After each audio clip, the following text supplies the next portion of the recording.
It's another stormy evening taking shape across central and eastern Kentucky. I've got several rounds of strong and severe thunderstorms on Live First Alert Defender. An emotional day for many families as the U.S. Supreme Court makes an historic ruling. A Madison County family's home is destroyed. Officials believe lightning caused an early morning fire. Tracking, alerting, protecting. This is WKYT News at 5. Quite a night ahead. We're tracking storms as they roll now into Kentucky. They will move across the state tonight, bringing us potentially severe weather. We want to check in now with Chief Meteorologist Chris Bailey for an update on this WKYT First Alert Severe Weather Day. Yeah, severe thunderstorm watch was issued a couple of hours ago for most of central and western Kentucky. That includes the Lexington area, but we're getting warnings east of the actual watch box into parts of south central Kentucky. That watch should be expanded east as we go through the next little bit. Additional rounds of thunderstorms really now cranking up to the southwest of Lexington. Severe thunderstorm just to the southwest of the Somerset area. Eastern parts of Russell County, severe thunderstorm warning until 5:10. And for northern Wayne County and the southern and southwestern parts of Pulaski County, especially with a severe thunderstorm warning until 5:45. But the strongest part of that storm is getting ready to cross out of that warning and head toward the downtown Somerset area. We look at the actual warning here, and it needs to be expanded to include Somerset, but this storm is on the northern edge of that warning, and it is working its way towards Somerset. Somerset, this is a golf ball size hail producer. We've had confirmed golf ball size hail coming out of northern parts of Wayne County with this storm. As it rolls its way now into parts of Pulaski County, look for that warning to be expanded here shortly. Severe thunderstorm coming out of Edmonton towards sections of Columbia into Adair County, western Adair County. We have a severe thunderstorm warning that is out. Damaging winds now being reported across parts of Hardin County. Some wind damage around E-Town. Back to the northwest, look at that line of thunderstorms. You got additional thunderstorms popping behind this into sections of central Kentucky. All of this is going to continue to work its way on toward the northeast very, very quickly. So the Lexington Metro, that I-75 corridor, another 1, maybe 2 hours before those storms begin to press on in. And again, additional thunderstorms back to the west of that. Low pressure center that is across the Show Me State of Missouri is going to be right on top of northern Kentucky, southern Ohio as we're going to late tonight and tomorrow morning. Out ahead of that, you got the juicy air. Here's the hour-by-hour future radar. Look at our timeline. Wave number 1 comes through. Here we go by 10, 11 o'clock. Another wave of showers and thunderstorms that will then make its way across parts of northeastern Kentucky as things slowly start to calm down a little bit very late tonight. But guys, you get these repeat showers and thunderstorms, you could have some high water issues. And on our severe weather breakdown, that is also something we're going to watch as we go through the overnight. An increase in the flash flood potential because we're very wet after the storms of yesterday and certainly the tropical depression from a week ago. Severe thunderstorm threat increasing over the next couple of hours. Chris, thank you. It is an historic ruling. Today, the Supreme Court made same-sex marriage legal in the U.S. Couples across this country, including some right here in Lexington, have already started tying the knot. Craig Boswell begins our top story team coverage with more on the Supreme Court's decision. Same-sex marriage is now the law of the land. It was a little too much for Pam York-Smith, who sued to have her name added to her son's birth certificate. Overwhelmed and overjoyed and really proud to be an American today. The 5-4 decision fell along conservative liberal lines, with Justice Anthony Kennedy giving the swing vote. He wrote, "Marriage is a fundamental right in which homosexual couples must share, and it would also be a violation of equal protection to extend that right only to heterosexual couples." Within just a few sentences, I was just crying. Jim Obergefell is the lead plaintiff in the case. He sued to have his name added to his late spouse's death certificate. If it weren't for knowing him and loving him, I would have never become part of something like this. President Obama praised the decision of the court. This ruling will strengthen all of our communities by offering to all loving same-sex couples the dignity of marriage across this great land.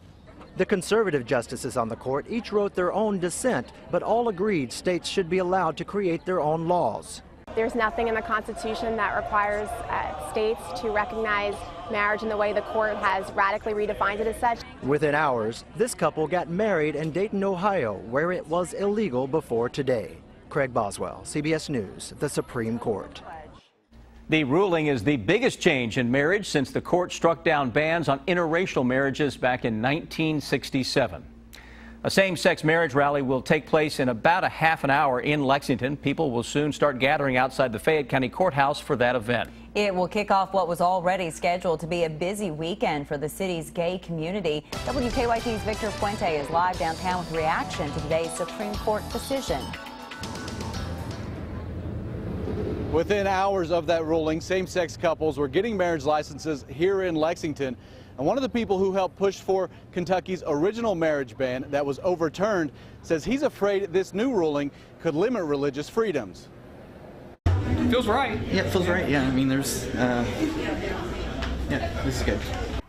For the couples getting their marriage licenses shortly after one of the most historic Supreme Court rulings in our nation's history, that ruling just made sense. I think it goes to show that people really do know what's right and what's justice for everyone. For the county clerk suddenly dealing with outdated marriage licenses, a workaround had to be found.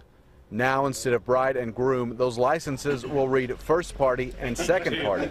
Other than that, it's paperwork as usual.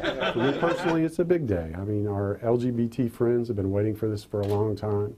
I'm happy for those folks that we're finally having a fair and equitable way of handling marriage. Governor Steve Beshear ordered county clerks across the state to begin issuing those licenses within a few hours of the ruling. The man who helped push for Kentucky's gay marriage ban in 2004 says traditional marriage will always be between a man and a woman. He worries this new definition will impede on religious freedoms. Will there be those that will force Americans who disagree with the ruling, who have a conscientious objection to redefinition of marriage, will they be forced to participate in something that's against their deepest convictions?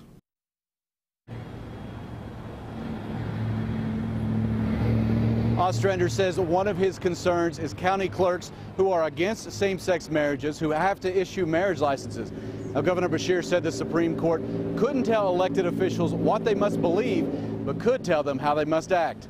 Live in Lexington, Victor Puente, WKYT.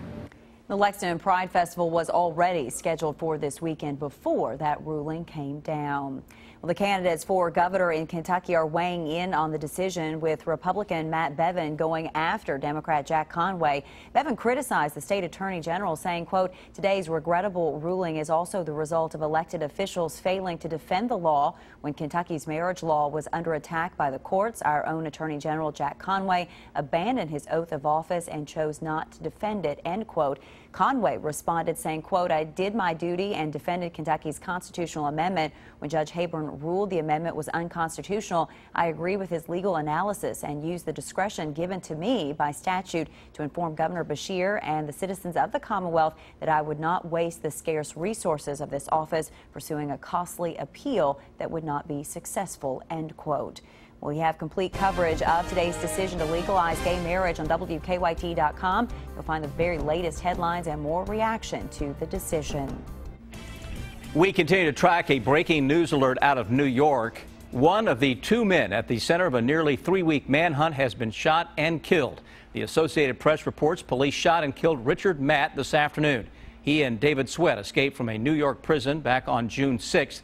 Sweat remains on the run right now. CBS News reports the pair allegedly tried to carjack someone just before the shooting. The pair were both in prison for murder. A shooting at a Lexington park has turned deadly. 42-year-old Kwame Elamine died last night at UK Hospital. He was one of 5 people shot during the annual Dirt Bowl basketball tournament at Douglas Park last Sunday. According to a GoFundMe page in his honor, he was buried at Cohaven Cemetery in Lexington this afternoon. No arrests have been made, though. This is the 10th homicide in Lexington so far this year. Flags on all state buildings will fly at half-staff Monday in honor of a state police trooper. Eric Chrisman died in a crash while responding to a call in Livingston County earlier this week. Chrisman is from Anderson County. His funeral will be held Monday morning at Nineveh Christian Church in Lawrenceburg. An emotional goodbye today to a murdered pastor and state senator. Will show you how he was remembered. It looks like a video game, but virtual reality is helping doctors take a closer look at the colon. We'll see how that works in Better Living. And it's a case of vandalism that's now opened up a debate about a downtown Lexington statue. More on the controversy on WKYT News at 5:30. Strong and severe thunderstorms lighting up Live First Alert Defender, and they're heading into central and eastern Kentucky. We're tracking the damaging wind threat when I come back in a moment.